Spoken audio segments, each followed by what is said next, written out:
The 49ers made a major statement with their win over the Cowboys Sunday night.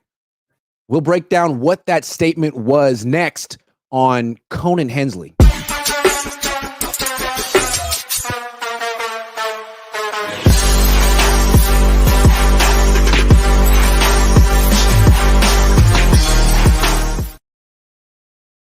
What's up, everyone? Welcome to Cohn and Hensley. I'm Grant Cohn. That's Ryan G. Hensley. The Niners are on their bye week. They're 4-4. They just beat the Cowboys. It was a very interesting game. They destroyed the Cowboys in the third quarter. Last year, they would have blown out Dallas. This year, the game came down to the final possession, and the Niners won it. I think they made a bunch of statements in this game. I thought this was a very interesting outcome. What statements do you think we can go back and forth? What statements do you think the Niners made with this particular game? Well, Grant, I would love to give you a powerful statement that the 49ers made in this game, but I predicted they would blow out the Cowboys. They didn't. I said they're going to be 4-4 at the bye week, so they are. I thought they were going to smack. I predicted 34-13 against the Cowboys, and they could have. They should have. Two blown coverages against CeeDee Lamb kind of ruined that. Honestly, I don't think there was a major statement really made by the 49ers in this one, other than that they're kind of mid. I mean, let's be real. The Cowboys had the 28th best offense coming in this game. They're the 31st best defense. They're not a good team. Parsons wasn't out there. There was not. They got a lot more to prove to me. That's the statement that was made by the 49ers to me, is they got a lot more to prove. Yeah, what did they do? Let's try to give them all the flowers you can give them without going overboard. They played a great third quarter. It was just a phenomenal third quarter, 21-0. Hard to be more dominant than that. And in that moment, you see this is a team that really does have a lot of talent, not just on the field, but in the coaching staff too. And when it all comes together, that's what it looks like. But it doesn't come together for long stretches anymore. In the last year, they would have games of domination, whereas got an early lead, put the team away. Team was demoralized, and it was cruise control from midway through the third quarter on. The Niners don't really do that anymore. They didn't play that well in the first half. Let's go back and look at our tweets from the first half. A lot of people were saying this would be a loss. This would be a franchise crippling loss. Kyle would have to go. What's happening to Brock? He's losing a lot of money. Then they come out, have a great third quarter, and then they can't sustain it in the fourth. They get outscored in the fourth 14-3. And if you just go back and look at a game that shouldn't have come down to key plays, it's the sack on 2nd and 3, Brock Purdy, the fact that he didn't fumble, incredible. And then on the next possession, Dak has the ball, 3rd and 10. He throws deep to Turpin, hits him in the face, and Turpin can't catch it because he's freaking Turpin, and that team sucks. But that's how close this game ended up being when, again, last year the Niners win this game 42-13. Yeah, if I had to put one word to describe this season, that word would be inconsistency. Right? They have moments where they look really good, and then they have moments where they look really bad. And that's I guess what we saw from the Cowboys. It's a good. I don't want to rain on the parade. I'm glad they won, but I thought they would win. The Cowboys aren't a good team. Dak Prescott just throws passes up for anybody. He gets in these moments where he's just throwing them up there, 3 flies up. Remember playing 3 flies up as a kid? Hell yeah. Kind of how Dak plays quarterback. So the word has been inconsistency, and they got to find that over this bye week. And maybe, there's reports CMC might come back on the 10th of November. I don't know if that's true or not, but maybe CMC is the missing element that gives them that consistency, because, Brock's looking inconsistent. The defense is inconsistent. Everything has just been inconsistent. Kyle Shanahan. And it's I still don't have that feeling after watching them play the Cowboys that they're just a Super Bowl bound team right now. So still a lot more to prove. Still a young season though. This game reminded me a lot of the Seahawks game from a couple of weeks ago. People may not remember, but the Niners had a 20-point lead in the third quarter against the Seahawks. And then all of a sudden it was a 6-point game midway through the fourth. And if DK doesn't freelance his route, or Geno throws deep and sees what DK sees, it's a whole different. It came down to these little plays. It felt like another one of those games the Niners should have put away. And then, interestingly enough, the closer in both these games, Seahawks, Cowboys, Isaac Guerendo. Yeah. And he does it in this very humble, unselfish way where he breaks off the run and then slides. It's like I don't even need to be the hero. I don't need the glory. I like great story, Isaac Guerendo. Absolutely. Yeah, absolutely. And I think are we going to talk about Guerendo more later? We will talk about him more. We'll dedicate a whole section to him. Yeah, what annoyed me. Go ahead. No, I was just saying he's been great. A lot of these rookies in general have been great. This rookie draft class has been a great addition that I think a lot of people didn't see coming, or a lot of people didn't think was going to be necessary this year. And so far, it has turned out to be. So yeah, really like seeing. I was at the game yesterday, so it's different watching. I'm looking forward to watching back the game because when you're there in person, you don't get to see quite as much. But it was fun, man, and it's good to see these rookies shining. Renardo Green's another guy, another rookie that's playing really well as well.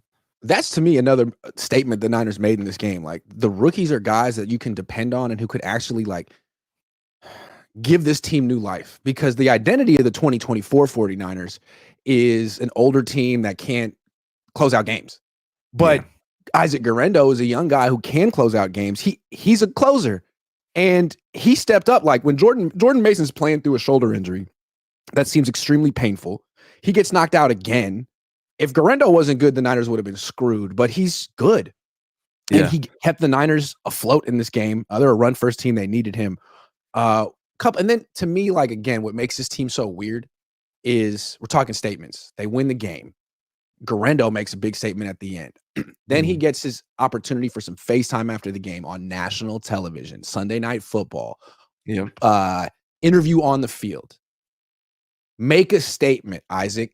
And it's completely overshadowed by Nick Bosa, who comes in and campaigns for Donald Trump, as opposed to like being like, hey, this is my teammate, Isaac Guerendo. This guy's great. Listen to him. It's like, hey, forget him. Vote for Donald. It's like, whose team are you on right now, Nick? And so that happens, which is, to me, like, what statement are you trying to make? Are you guys focused on football or not? And then after the game, Charvarius Ward goes on Twitter and gets mad at me. So it's like the Niners win a game, and there's always someone who has a grievance with me. And then Nick Bosa takes us to the next level and makes a statement about something that's not even football. So that's like, you talk about an underperforming, talented team.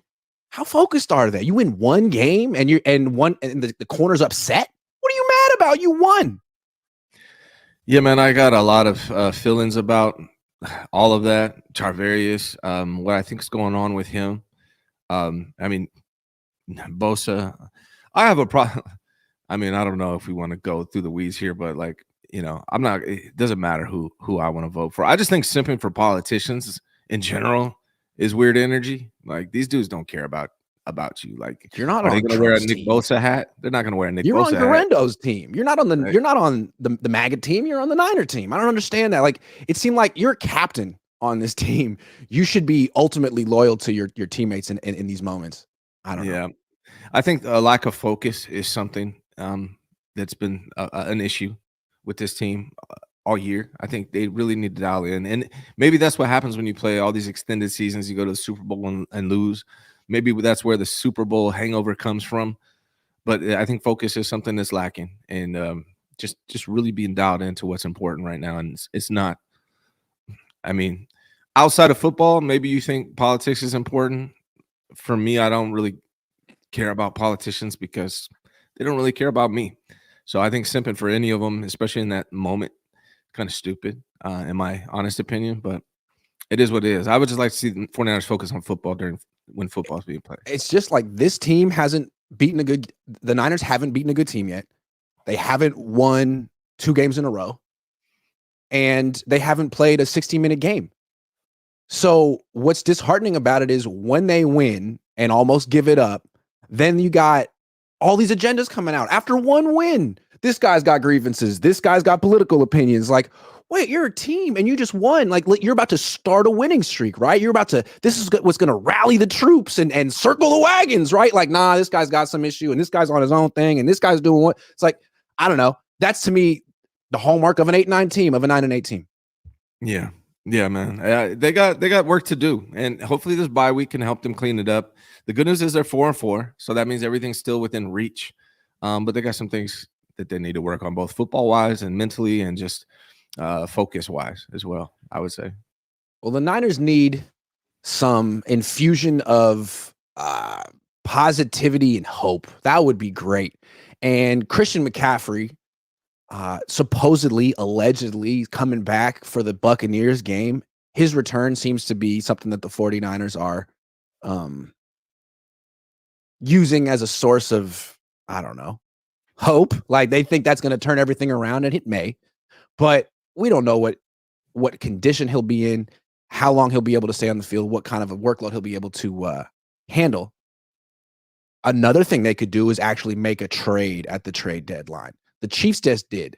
They traded for Patriots edge rusher Josh Uche, who's pretty good. And now the best defense in the league, a defense that utterly shut down the Niners. Offense just got better. Should the Niners make a corresponding move?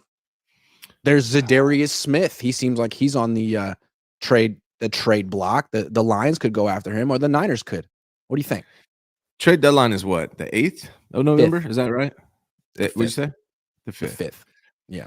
Yeah. So, I mean, that's the thing right now. It's hard for me to figure out with these 49ers because, the next game is, I believe, the 10th for the 49ers. They have the bye week, and then they play on the 10th against the Buccaneers. So that's past the trade deadline. Unfortunately for me, man, it's like, is this team in a position to where they're going to go on a run and win a Super Bowl? And if they're not, why are we trading for anything? I feel like keep your assets and plan ahead for the future. It's hard for me to feel like this team right now is going to make a run to win the Super Bowl. If you look how good the Lions are playing right now, how good the Chiefs are playing, the players that they're bringing in there, they're only getting better. There's a lot of good teams out there that seem a lot stronger than the 49ers. Now, 49ers have started slow in the past and gone on runs, and we're contenders. So if the 49ers really believe that they're contenders, sure, go trade for whatever you think can help put you over the top. I just don't know if I feel that they are contenders, and I would hate to see them trade assets this year in a year where they're not really playing like contenders. And then, you lose those assets for that draft capital for the following years where you may have had a better chance to make a run. So I don't know, man. Like maybe a defensive end will help. Maybe a wide receiver will help and put them over the hump. And maybe when CMC comes back, that's the difference for the 49ers. It's just hard for me to call it right now. The way I look at it is Leonard Floyd has been a big disappointment. I never noticed him on the field. Nick Bosa's good, but not great anymore, and is not taking over games. He'll make a play or two a game where you're like, oh yeah, he's still really good, but he's not dominant the way he used to be and should be. So adding a guy like Zadarius Smith would make the Niners defense much better. But I agree with everything you said. And I think what's interesting about this particular team is before you just bring in some guy who's expensive and old and add a veteran to a team that's already the oldest team in the league or one of them, what about just playing Sam Okwuonu more? He looks good. He looks good, right? Like, yeah. He's another victim of roster politics because he's not making nearly as much as Leonard Floyd, but he's objectively better than Leonard Floyd this year. And sometimes it seems like he's making more impact on a down-by-down basis than Bosa. I think this is, for me, like my gut feeling. I could be wrong, and I would love to be wrong. But I would love for the 49ers to come off this bye week, get CMC back, and just go on a run, win the Super Bowl. That would be my favorite outcome to this season. That's my ideal situation. But it's just like my gut right now tells me that this isn't the year. So let's play these younger guys, these undrafted, these guys, these smaller name guys, and see what we can develop them into and see what we have so we could prepare for next season. Now, we know the Niners aren't going to have that mentality where they're going to give up on the season, but just me watching it as, content creator, as a fan, it just doesn't feel like this is the year, and I would hate to see them invest a bunch of draft capital into all these different things. It's a really interesting point. And I feel like you kind of have the feeling it's not their year. I think I do too. A lot of fans do. But the question is, what does the locker room feel? And I've been kind of looking at Bosa all year like, how much confidence do you have in this team? After they lost to the Rams, I believe, or the Cardinals, he came out and he's like, I still have confidence in this team, which is like, you're wondering if you still have confidence in this team. And he wasn't asked that. He just came out with that. He just came out and said it, which is like, oh, Freudian slip. Like you've been sitting there wondering, like, am I still confident in this team? Mm-hmm. And so when he comes out and has like the political statement, to me, like just amateur psychologist here, you're changing the conversation. You don't want to talk about football. Why? Because the statement you made on the football field tonight is that you can't close out a game and you're not that much better than Dallas and you can't play 60 minutes and you don't look like a Super Bowl contender. Like it's been 8 games and you still don't look like it. So, okay, let's talk about politics. That's more important. What do you say? This is an important time. Nah, man, it's football. That's what's most important for you. Not like giving Donald Trump the little push he needs to get over the finish line. Like, nah, man, you need to give the Niners the little push they need to get over the finish line. And you know what? This is how I felt about Kaepernick when he started doing what he was doing. It was like, Cap, would you have done this when you were 12-4? Would you have done this when you were going to the Super Bowl? Or is this something that you want to do to change the conversation because you're freaking 0-14? I don't know. Yeah. But I think it's always convenient to change the conversation when you aren't good. Yeah, man, I think so. I mean, just to get into it, I've been an independent my whole entire life since I was 18. And I used to be really into politics. I voted for both Republicans and Democrats. I really am independent. I think most people are centrists, and that's where I'm at. But about 6 years ago, I kind of realized that, you know, the most important thing that I can have in my own life is just focus on providing for my family and my friends, my immediate network. And I think a lot of the young people buy into this politic stuff and think it's a big deal when it's really. I mean, these guys aren't going to change your life. And national politics, the president isn't going to change your life that much. Yeah, I mean, maybe your mayor. I mean, that's more important than president. Like, so I just think it's young people acting young. Nick Bosa is still young, really, in comparison to an old dude like me. So I don't know. I just think it was stupid. I'm not a big fan of either one of these candidates, to be real. And I just wish that we were talking about football instead of Trump right now. Yeah. I'm not really a big fan of either of these candidates either. It's funny. Like both of them try to be like, well, you're anti-democracy. You're anti-democracy. It's like one guy wants to be a king. The other one wasn't really elected. It's like, cool. It's freaking nice, dude. Let me pick. I wrote my name in last election. I'll probably do it again. You wrote your own name in? I'd vote for you. Yeah. Hey, write me in. Maybe if I get enough, like 2 votes, that might. I'm Team Ryan. Yeah. Okay. All right. So Isaac Guerendo stepping up. A lot of people on this team not stepping up.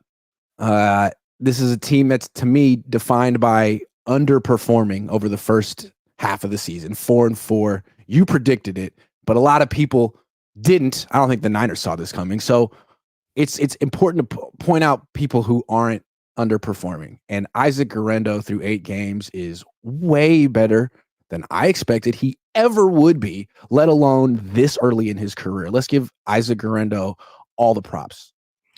Yeah, man. So Isaac Guerendo was somebody I had on my draft board, somebody I wanted the 49ers to get because I wanted them to get younger and faster. And they brought him in.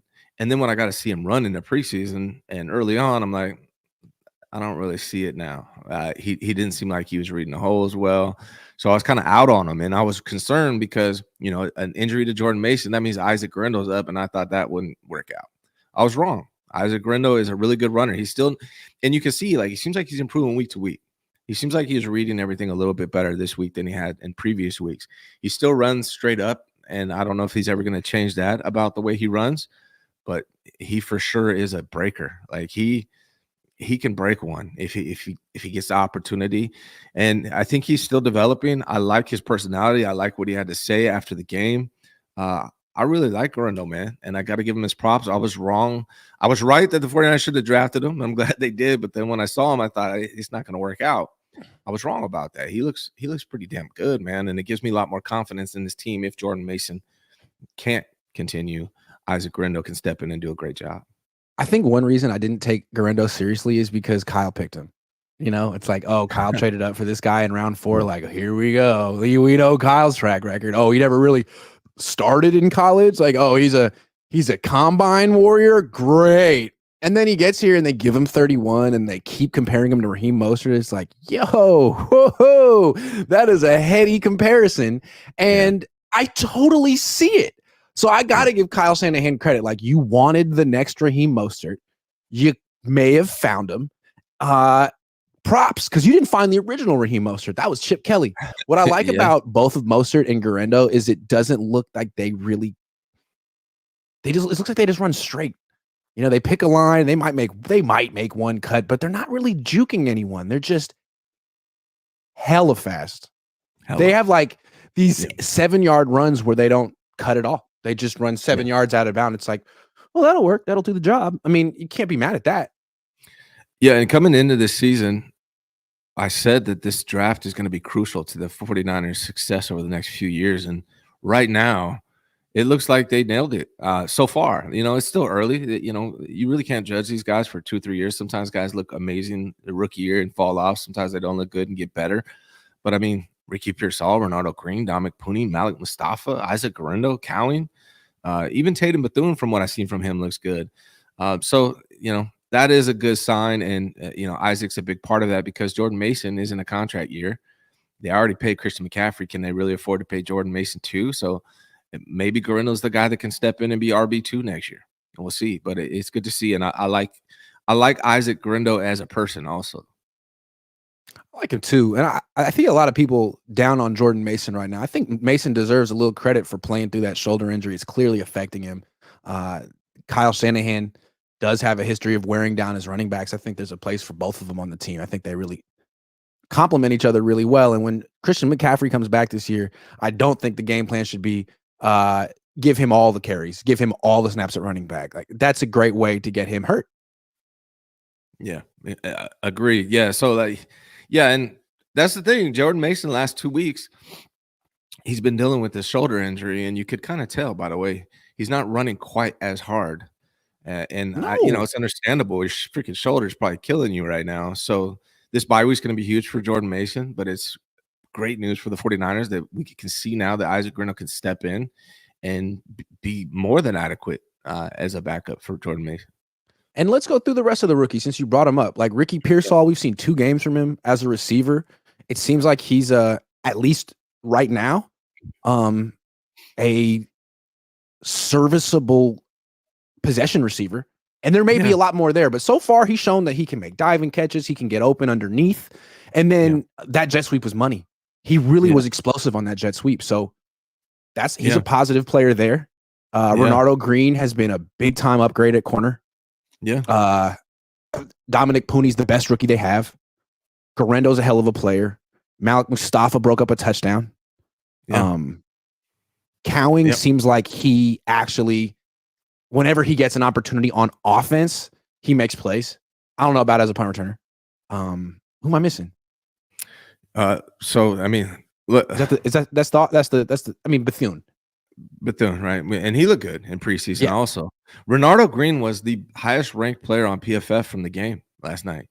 So, I mean, look, Ricky Pearsall, first week, he's like, oh, okay. You know, he was actually didn't have a lot of separation, but he's coming back from his shot. It's understandable. I wanted to give him more time and see him. And then in this game, I was impressed with him. Like you said, he looks more like a possession type receiver right now. But it was definitely a positive sign. I mean, he had one carry for 39 yards on that jet sweep. That was fantastic. So I'm very much encouraged by Ricky Pearsall, and that was the one guy we're waiting kind of to see. Renardo Green looks fantastic. His tackling ability reminds me of Diamador Lenore. Like, both those guys can tackle, which is huge. You don't often get that from the cornerback position. So you got to be encouraged. Dominic Puni, 3rd-round draft pick, one of the best players on the team, might be the best rookie. Excuse me, not best players on the team. One of the best rookies on the team, might be the best. Malik Mustafa is probably my favorite out of them, just because I like to see those kind of safeties, those hard hitters. So, I mean, they've done a great job. Jacob Cowing, I feel like I was right on this too. Like we were wondering why we haven't seen more Jacob Cowing. And I said, I think they want to see Ricky before they give us too much Cowing. And it feels like that, right? Like, we still haven't seen much Cowing in the receiving game, but I think he's got a lot. That's roster politics, though. It's like, you took him in the first round, and there's a lot of pressure on Kyle to prove that was the right pick. But man, he's missed so much time. He's behind Cowing. That doesn't mean that he's worse than Cowing. It's just that one guy's like a little bit more ready, I think. But hey, give Pearsall credit. It's like, despite the fact that he's gotten thrown into the fire, he seems like more locked in than Ayuk was. Not to knock Ayuk, he's got a devastating injury, but like, Ayuk was taking a minute to get on the same page with the quarterback. Ricky Pearsall's on the same page. Yeah, man, this rookie class because there's gonna be some very hard decisions to be made this offseason. And this rookie draft class makes it a lot easier for Kyle Shanahan and John Lynch moving forward. Yep. It is officially sleeper pick time. I won some sleepers last night. You are the only person that's ever gotten all the sleepers right. So you're the sleeper goat, the sleeper king. Sleep goat. We got Monday Night Football coming up tonight. Pittsburgh Giants. Just who doesn't want to watch that matchup? Anytime you can watch. You know Daniel what? Jones on Jesus. I want to watch because yesterday, that's the one thing about going to the game. I didn't get to see any other football. So I missed out You on felt every deprived? game. Yeah, I did because I like to watch a lot. So I'm going to watch it tonight, even though it might be a shiz show. Although Pittsburgh's playing all right. Everything Daniel Jones, the most exciting quarterback in football. Everything under on Daniel Jones. How about that? 194. That says yards? That's not a lot. Against Pittsburgh, though. Against Pittsburgh. I don't think he's going to get 194. I'm with it. I'm against everything Daniel Jones right now. Okay. Yeah. What about Russell Wilson? Rumpelstiltskin. I haven't got to see Russell. I didn't get to see him last week. How about under on the rushing yards? Let's do that. He doesn't run anymore. Let's do that. I like that one. George Pickens, 61.5 receiving yards. What about targets? What's his targets? They have targets on there? No, but they got receptions. I kind of like the receiving yards because I feel like he's a deep threat and Russell Wilson's got the deep ball. Let's do it. Let's do it. Yep. I like that. Freiermuth, Warren, Watt, Calvin Austin, 18.5. 18.5. Kind of like this one. Hit it. Go with your gut. Kind of like that one because the Russell Wilson factor, man. He's changing this. What's Watt's sack? He's gonna sack. He's gonna get a sack. What's his? Does he have a sack? Tackles for him. Yeah, they know because they know he's gonna get. They know. You tried to be Van Jefferson. Jesus. 18.5. I don't like that. I'm not touching that. Patrick Queen. Minka Fitzpatrick. Nothing's jumping out on this one. Ryan Burns. A lot of people. Don't hold me accountable if this doesn't. Najee Harris. Najee, there we go. Going against the Giants, they're going to be up by a lot. They're going to run the ball. I'm going to say above on the yards. Okay. I think that's good. Devin Singletary. God, he had 18 rushing yards last week. I don't know. I mean, that's not a lot of yards, but I feel like against Pittsburgh. Damn. I feel like the Giants. Yeah, I said no, and I feel like. What about the touchdown? The touchdown. I don't feel comfortable with that either. I would say under the yards, even though it's not a lot. I feel like they're gonna have to pass it a lot, and they're gonna turn over the ball a lot. They're gonna be behind in this game, so that's my. Okay, these are our picks. These are the right picks. If you want to copy our work. We just bubbled in C for all the answers, but they're right this time. That's how it feels this week. That works. Yeah. Okay, there it is. You want to play? Download the app, Sleeper app. Use promo code Cohn. I'm going to give away this signed Ricky Pearsall jersey when he scores his first touchdown. It's going down, so it can happen next week, guys. Giving away the jersey. Okay. Brock Purdy.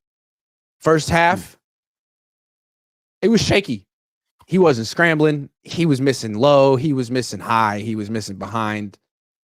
Third quarter, I don't know what got into that man. He was great, and he was running. It seemed like he was making all the right decisions and finding all the open receivers. What do you make of this Dr. Jekyll and Mr. No, what do you think of Brock in this game? You remember that? Have you seen that viral video of that high school football player? And he's like, I'm not gonna lie, they had us in the first half, but that's okay. That's all right. Like that was Brock in this game, man. I was at the game, and he was off target, even on his completions. Like a lot of his completions were off target. From my angle, I initially thought that Debo throw was a good one, but it was a little behind when I watched it back later on at home. He was off, man. People were coming at Debo for dropping that ball that was super far behind him. People don't understand. Like they say, if you touch the ball, you got to catch it. If you're a wide receiver in the NFL, it's not accurate, man. If you're running full speed in one direction and you have to reach back and try to touch it with one hand, that's not on Debo, man. So Brock, look. You could say, like, well, he's supposed to catch it, but that doesn't make it a good throw. Yeah, I mean, I don't know. That's a tough John catch. Madden used to say that all the time, right? Hey, receiver gets his hands on the ball, he's got to catch it. Yeah, but there's also good ball placement and horrific ball placement, and that was an example of horrific ball placement. Yeah, I mean, Ricky bailed Brock out a couple times on a couple of his throws that he got in the first half. Brock was just Ricky's catches were a lot of divers. A lot. He had to dive a lot. He had to go get a couple of them, and he was they targeted him 4 times. He caught 4. It was like diving 9-yard catches. Yeah, so that's what impressed me about Ricky, because those were not easy passes to catch. There's one with George Kittle. If he would have led George Kittle could have turned it upfield and got some yak there, but instead it was behind him, so George Kittle had to stop.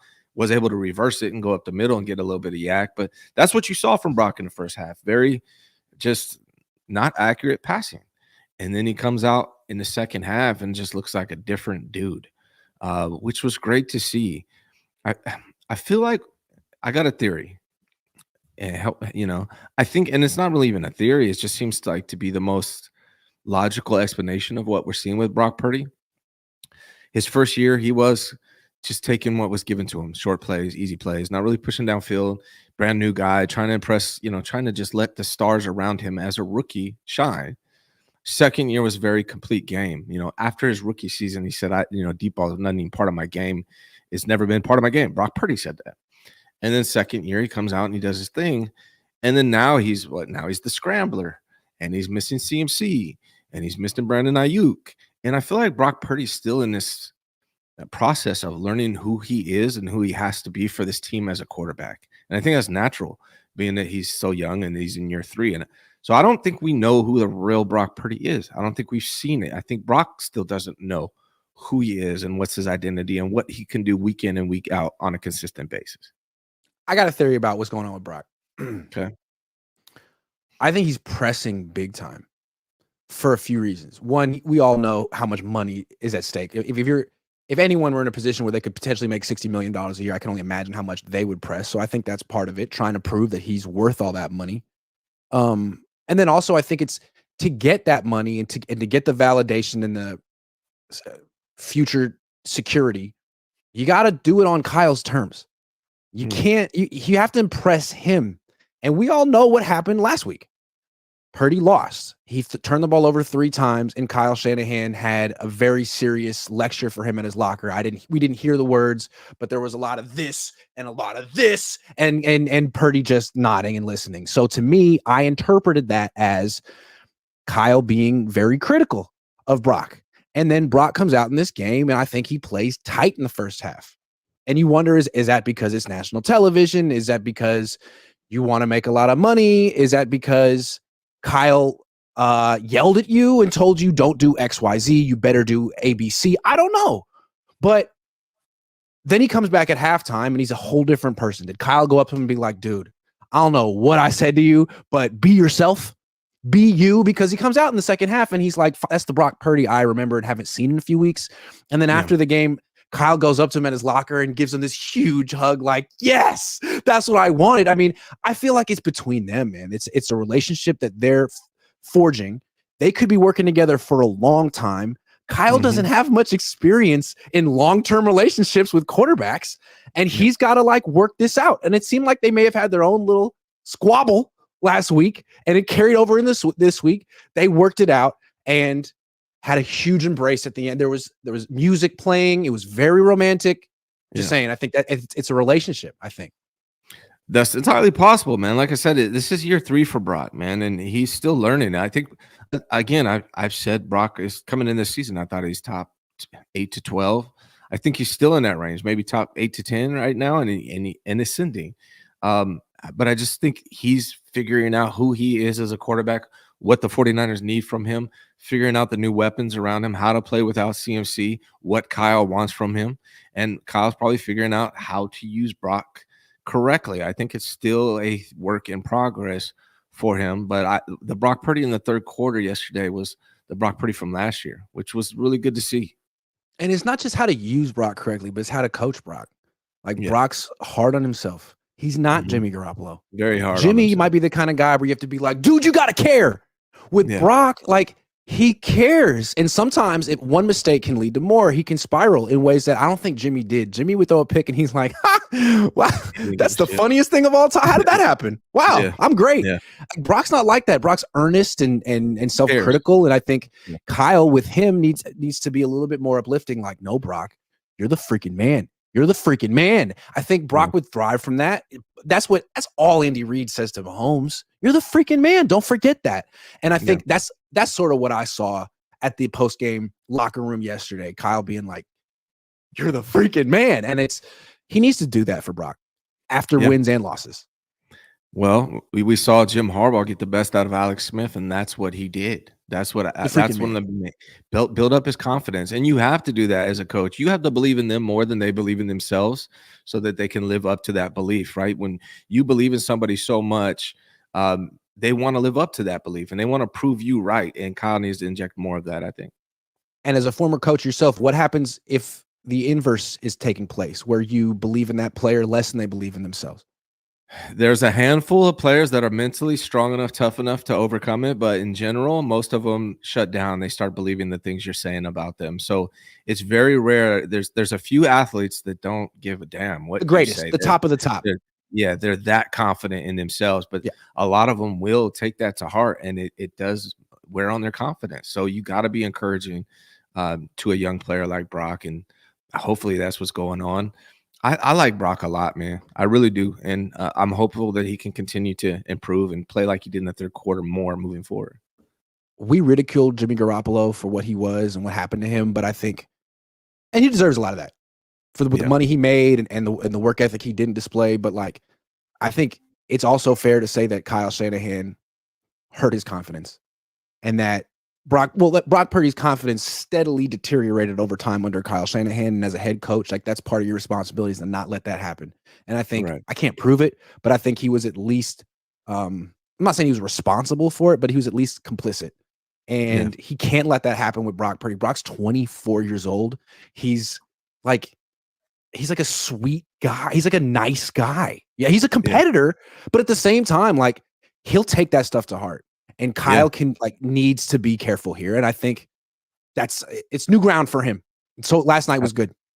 I thought it was funny. Didn't you say, like, they looked at you after that and said what they say? What happened? Well, I got close because I wanted to make sure I didn't miss anything. And George Kittle goes, wait a second, guys, someone might be watching. And they both turn and and Kyle says, was that good, Grant? I said, yeah, that was good. Yeah, that's great. Yeah, they hear it, man. That's good. That's good. Yeah. I do think, like, I understand Kyle Shanahan doesn't want to be evaluated in that way, but, like, that's a huge thing. Your relationship with your quarterback is a big deal, dude. And we're all watching. And look, you could try to act like, oh, we're making too big of a deal of it. Like, no. There's a reason you don't do this on the sideline with the cameras on you, because it's potentially like a viral moment. You do it in the locker room, but you still do it in front of the media. So you don't want everyone to see it, but you want some people to see it. Yeah, those kind of conversations you need to do behind closed door. You don't want his teammates to see it, or especially the press. The one he had last week. Yeah. But I feel like Shanahan, again, because he's so plugged into quality control this year, he understood what he did last week and what people said about it, and wanted to, like, set the record straight or right is wrong. Like, okay, watch this. I'm a positive coach. Like, are you going to be fair and unbalanced? Yes, that was much better, Kyle. Great job, Kyle. I love the adjustments you made there. Yeah, that was great, man. Yeah, I'm glad to hear that. Sir Cash Money says, hi, Grant and Ryan. Would you agree that Mesmer is superior compared to Marika's other children, especially since he has no great rune and is just his natural skill? I think this is an Elden Ring reference again. I've been getting a lot of Elden Ring comments. I don't really know what that is. I don't know what any of these words are in this, except for hi, Grant and Ryan. Yeah, I don't know what this is. $10 though. Thank you very much, because he's Sir Cash Money. Mm-hmm. Bill Kennedy says KS overused CMC last year, paying for it now. Yeah. I agree. And the year before that. Niner Cali Boy says, Grant, if someone put out a false claim the SF fired you, would you respond? If someone put out a false claim that SI fired, SI didn't fire me. I published with him last night. I think he's trying to make. I think what he's bringing. He's alluding to Ward. I'm guessing. He's saying he made a false. Yeah, that's what he's saying. I think. Well, they did take him off the field for four plays after a second pass interference penalty of the game. So what do you call that? Are we going to talk about Ward? I think I have a theory on him. Yeah, we'll talk about Ward. Okay. Jay Cash says, go all out like the 22 Rams is our last chance. Juan Jimenez says, Bosa should have a hat that says feed Tang the ball. Zach Rivero says, hope this gimme win was what the Niners needed because they almost gave up the game and still couldn't capitalize on turnovers. Also, is the Kyle Shanahan tweet true? Oh, yeah, that absolutely happened. I know it sounded like satire, but that really, really happened. Yeah. Zay says, Grant, you should cover the Cowboys so you can do a Dak Prescott impression. God, he sucks. Yeah. Bro plays 3 flies. Mars73 says, Grant, thanks for the show. Keep up the great work and bringing the unbiased point of view. Any more thoughts on the stunt that Bosa pulled? Will there be any consequences like Cap face for bringing politics in?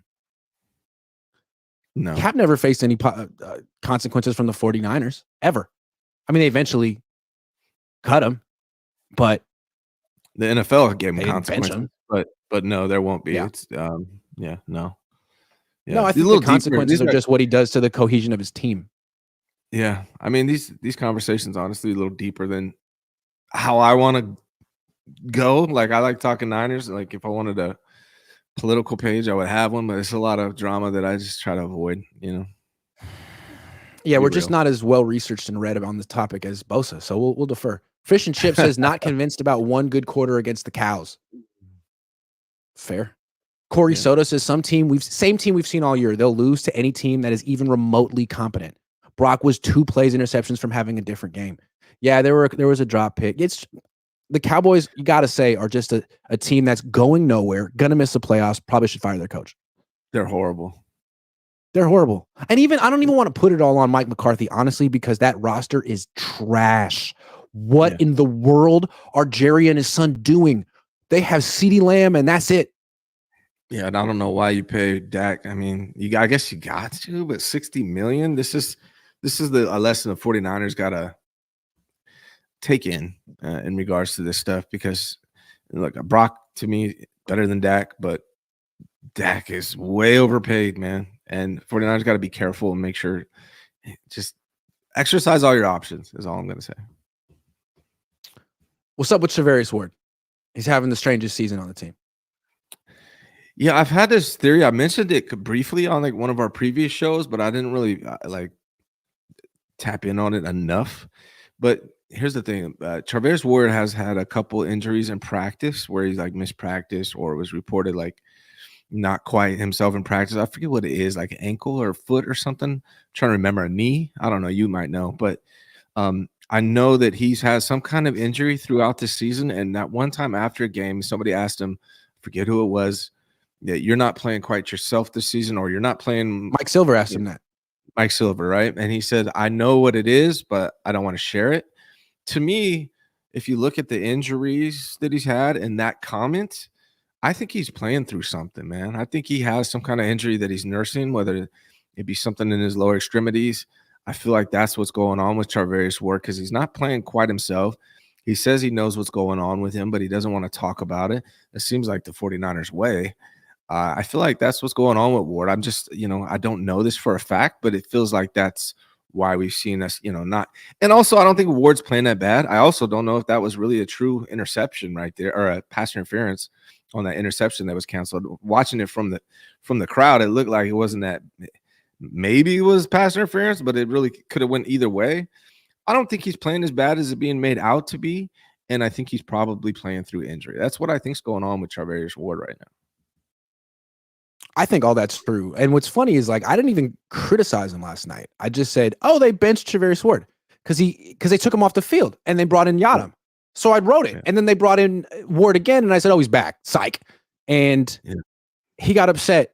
I understand. But still, it seems to me that, why is he upset? Because he knows he's not playing his best. He said it. He knows Lenore is ascending and going to take the money that the Niners might have given to him, and that he's probably getting phased out. Like, that sucks for anyone. And I'm not trying to rub it in. Like, I would be upset too. That's a terrible spot to be in. And there's not much you can do about it. It's probably not fun to go to work. And he's also got something that he's not sharing, right? According to him, he knows why he's not playing his best, but he doesn't want to share. So that he's riding with that alone or within the coaching staff, maybe they know, but if it's injury, that's got to suck too. You're playing through that and not tell anybody, and then you get judged for it. Like I feel like it's got to be frustrating. It's understandable. Also, like, you don't know what his relationship's like with Brandon Staley. Brandon Staley's kind of in charge of the DBs this year. Last year it was Wilkes, and it seemed like Wilkes really took Ward under his wing and made Ward his number one project, and like had pride in taking Ward from being a good player to like a first-time Pro Bowler. And I felt like that relationship just worked. And now he's gone and Lenore is ascending. Is that because Staley sees like Lenore as his top pupil? Is he not as interested in working with Charvarius? It just, you wonder about these relationships, right? Like if there was a disconnect between Charvarius and Staley, he would never say it. But I think that those things matter. And that's what I'm looking for between Brock and Kyle. So look, Charvarius, if you'd like to come on the show, if you'd like to explain it, please do. I didn't mean to upset you. I didn't mean to misinform, but it did seem like the Niners took you off the field for a few plays, and I'd like to know what's going on because I still think you're one of the best players on the team. So, open invitation to come on the show.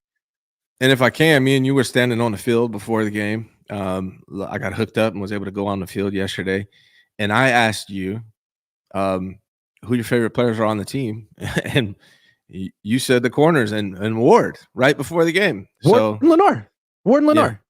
Yeah. I love Ward. And what's funny is like Ward and I talk in the locker room all the time. And like I wrote an article a couple of weeks ago saying like, hey, the Niners, if they're sellers at the deadline, they might trade Charvarius Ward. And he comes up to me with a big smile on his face in the locker room a couple of weeks ago. He's like, you hella funny, man. You hella funny. I'm like, what? He's like, man, they trade me? Are they trading me? I was like, I don't know. You tell me. He's like, man, you hella funny. Mike Silva wrote the same thing last week. And like, hey, man, if the Niners lose to the Cowboys, which I don't expect they will, they could be sellers and someone such as Charvarius Ward could get traded. And that's another guy who Charvarius Ward talks to a ton in the locker room, Silver. So I don't know. It seems like something's up in the air with him. And look, I understand. I tweeted something. He tweeted something. Fair is fair. I was in the locker room, man. Come up to me. What's going on, man? I want to know. I want to know. Tell me. Maybe we could, maybe somebody needs to follow up. Maybe somebody needs to follow up on that statement he made a couple weeks ago in regards to, I know what's going on, but I don't want to share. Maybe he'll share now and we can get an understanding of what's going on. But I also think the Ward negativity, and I'm not talking about you. You were just talking about observing that he went to the bench. But I'm talking about in general from people saying like he's playing horribly. I don't think he's playing that bad. He's just maybe not playing as good as he was last year, but that's what I'm saying. He's not playing up to his standard. Right. Because he set a high standard last year. Yeah. So I'm gonna go in the locker room next time. I'm gonna go over to him and be like, yeah. Do you really want to hurt me? Do you really want to make me cry? Like that's what I'm gonna do. I think can I tell you a story about Charvarius? Yeah. Also. So I DM'd Charvarius once and I said, hey man, can I get an interview? You want to come on the channel? And he said, but I spelled his name wrong. Such a foul. Like you don't do rookie that, move. Right? It's a rookie move. I messed up. And he said, I would, but you spelled my name wrong. And that was the last I heard of him. I'm like, damn. So you would, if I just would have spelled your name right, you would have come on the show. Like he's funny, man. I like him. And so let's talk about all the people we met. I was like, I'm like a big Diamador Lenore fan. Like I just love when athletes do what he's doing right around his age, when they just go from being like just a guy who's going to spend a couple of years in the league to being a guy who's going to be like one of the better players in franchise history. So I like talking to him. I like going up to players and being like, man, that was a hell of a game. It's such a pleasure to watch you do your thing. And he's like, he's not mad at me. I don't think he's mad at anyone. Everyone's praising Lenore. He goes, man, he's cool. Does Dak Prescott not know who I am? Yeah. That's hilarious. Yeah. I think he does now. Me and you were does standing he not know me? Me and you were standing on the sideline before the game, and I was filming, and Charvarius looked straight at my camera. There's no other cameras around, just me and my phone. And he said it's lockdown time, like right to the camera. I thought that was dope. I got that on video. Demo's hilarious, man. Yeah, who's playing with more confidence than him? No one. No one? No one. No one. He is my favorite. He is like, to me, the face of what the 2024 49ers could be if they weren't so stuck in their Cabo Click, old team ways. Like, if you want to look for fresh blood who could, like, it's him. Yeah. People like him. Yeah, man. Anyway, yeah, he's got a hella swag. They need to continue. And then we met Huff's family. Let's talk about this. Yeah. So you and I are standing on the sideline. Yeah. That was dope, man. Like, I'm like, so we're standing on the sideline, and shout out to Chris. Chris comes over. Chris is huge, man. Shout out to him. He watches the show, and he hooked me up. Like, I got to be on the press conference table where Kyle Shanahan does his press conference. I got on the sidelines. I met so many people yesterday because of him. So shout out to him. He pulls me down the sideline. You pull me out further. We're chilling, just standing there watching everything. And he comes up and like, hey guys, Huff's family would like to take a picture with you guys. And I'm like, they don't want to take a picture with me. Maybe they're talking about Grant. So I just let Grant go because I'm like, he didn't meet me too. And then Grant goes over. So I walk over and he's like, no. Could we meet Ryan too?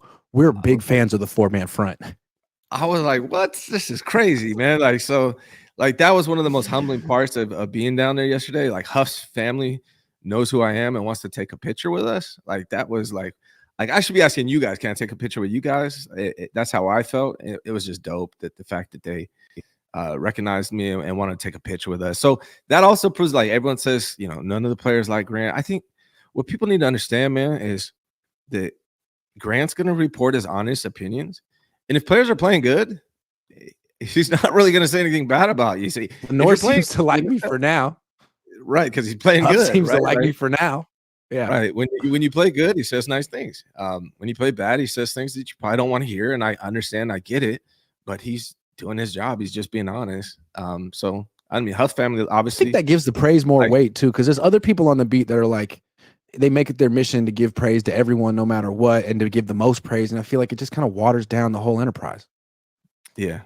That yesterday was so sick. I mean, I saw Dr. York walk right by me. Steve Bono was right there. You got to meet E40 yesterday, right? I saw E40.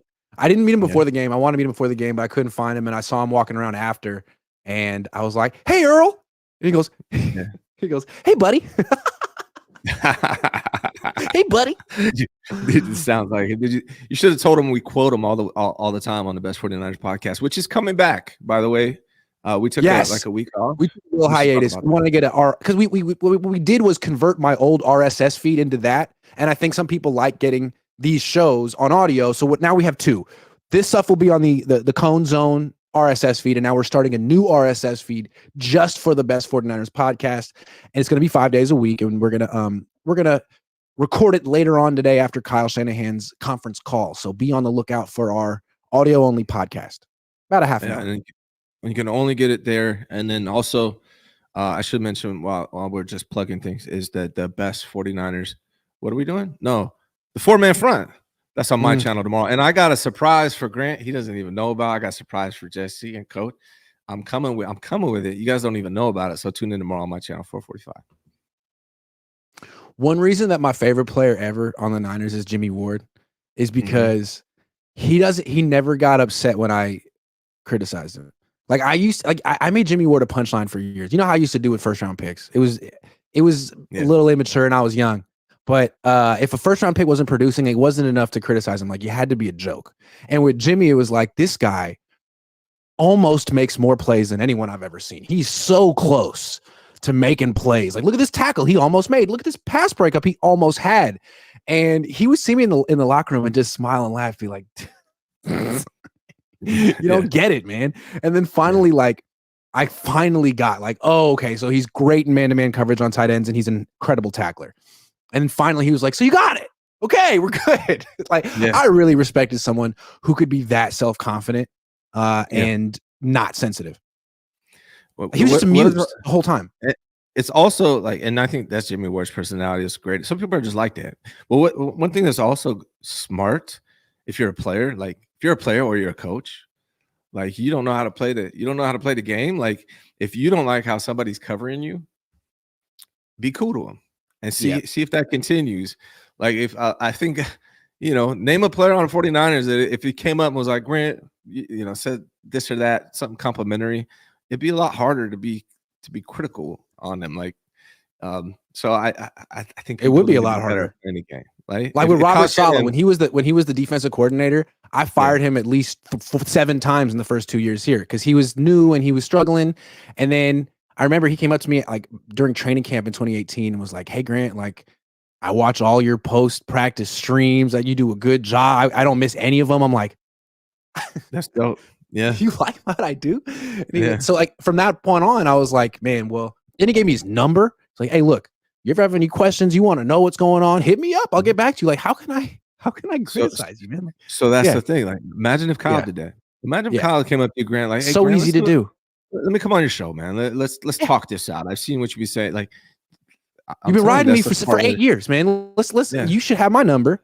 Like, there's no reason we got to be enemies. It's always an easy way to win over the media. But if you want to get into a war, it's a hard one to win because we get the last word. It's true, and we actually use words for a living. Yeah, it's just smart. It's like, what's the expression?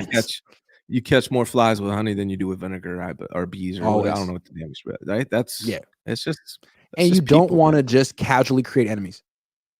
Yeah.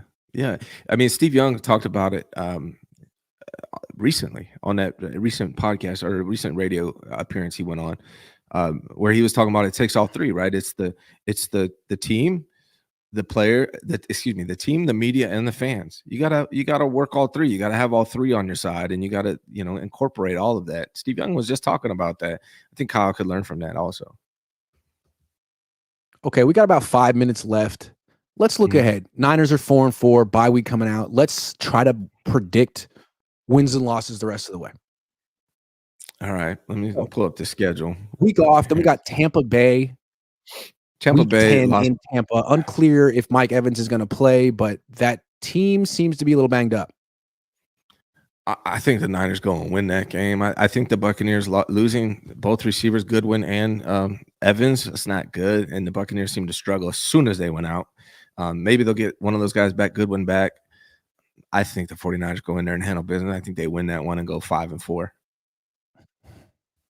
Yeah, I think they should win that one as well. Although, boy, the Buccaneers offense is really, really, really good. Let me just get some numbers. I know they lost they're the fourth ranked offense in points and yards. And even without their wide receivers last week, they put up 26 in a loss. So I don't know about their defense, but yeah, I agree. The Niners should win that game 5-4. Moving on. Yep. Seahawks. Yeah. Seahawks to me. Yeah, right.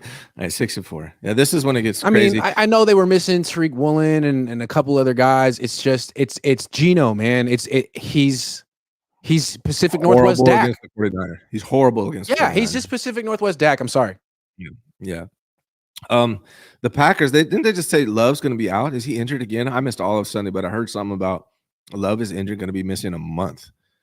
So really, that might help the 49ers. Love's been playing really well. Hold on. Let's see. MRI shows Jordan Love avoided major groin injury. Packers head coach Matt LaFleur said on Sunday that the team had a high level of concern about quarterback Jordan Love's groin injury, but it looks like they can breathe a sigh of relief in Green Bay. Love went for an MRI on Monday, and NFL media reports that it shows he avoided a serious injury. He'll get treatment this week, and the belief is that he will have a chance to play in Week 9 against the Lions. So something about a month injury yet. Okay, great. Well, then in that case, I'm worried about this game. I'm worried about this game. Yeah, I would have to lean toward Green Bay. There's two. The Packers and the Bills are both away in arenas or stadiums, football fields that could have weather. And so far, that's one thing Brock still needs to show that he can play in the weather. And Green Bay and the Buffalo has a hell of weather in November and December. So ball slipped out of his hand last night in Santa Clara, man. He just got a little clammy. I mean, if I'm being real, 6-4 going into that game, I would have to go 6-5. I think they lose that game. Yeah, I would have to go 6-6. I think they're going to lose both of those Midwest cold games. I have it the same way, 6-6. That's and I wrote that down already. Yeah. Bears at home. I think they win that game, so they would be 7-6 at that point. And then the Rams. I think they win that game, but it's not a gimme. The Bears have a hell of a defense and a quarterback who can scramble. Yeah, it's not a gimme. Well, yeah, I think they should win that game. And then the Rams, if the Rams are healthy, the Rams already beat them. They weren't healthy. 7-7. I hate to say that. If they lose to the Rams and they're 7-7, they basically lose the division at that point, right? Doesn't it seem like that would be the they case? might beat the Dolphins, then they lose to the Lions, 8-8. And then whether they're 8-9 or 9-8 comes down to their game against the Cardinals, who are, I see 8 or 9 or 9-8. I don't know. That's what I see. I said 10-7 before the season. I want to hope that they can pull off this. I would love to see them beat either the Packers or the Bills somehow. And I think that Bills game is going to be a scheduled loss because they're not going to stay on the East. They're not going to stay in Youngstown between them. So they're going to go to Green Bay, freeze their ass off, fly home, go back to Buffalo. That's the whole reason they used to stay out on the East Coast between back-to-back road games. But what would happen is they would lose the ensuing home game after that because they were so jet lagged.